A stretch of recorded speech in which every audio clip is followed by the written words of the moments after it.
Presidenti e Republikës së Kosovës Vjosa Osmani është bërë sërish objekt kërcënimi serioze me jetë. Një mesazh kërcënues është dërguar në adresën zyrtare elektronike të Presidentes së Kosovës, ku një person i panjohur e kërcënon me vrasje kreun e shtetit. Ngjarja ka alarmuar institucionet përgjegjëse për sigurinë e presidentes dhe të institucionit që ajo drejton, ndërsa autoritetet kanë nisur menjëherë hetimet për të identifikuar personin apo grupin pas këtij kërcënimi. Lidhur me këtë zhvillim të rëndë dhe shqetësues, ka reaguar me tone të ashpra bashkëshorti i presidentes Prindon Satriu, i cili përmes një postimi në rrjetin social Facebook ka theksuar se kjo nuk është hera e parë që presidenti Osmani kërcënohet me jetë. Sipas tij, kërcënimet të tilla janë bërë tashmë të përsëritura, dhe ajo që është më shqetësuese është fakti se institucionet nuk po reagojnë me vendosmëri për t'i ndaluar.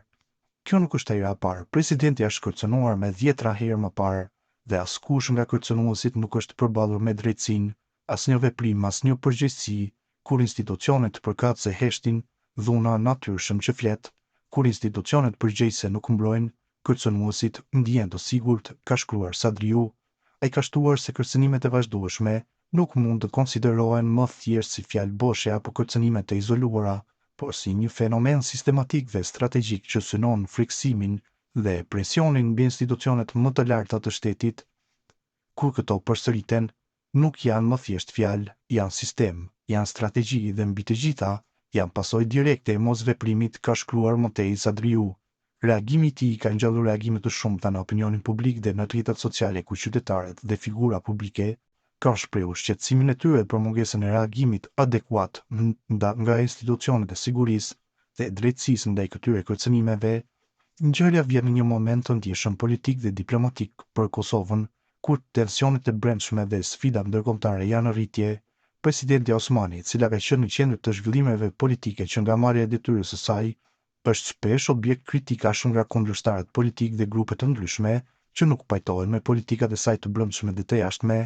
Sipas burimeve brenda institucioneve të sigurisë, po kryen hetime të thelluara për të identifikuar burimin e kërcënimit dhe për të siguruar që presidentja të jetë në mbrojtje të vazhdueshme.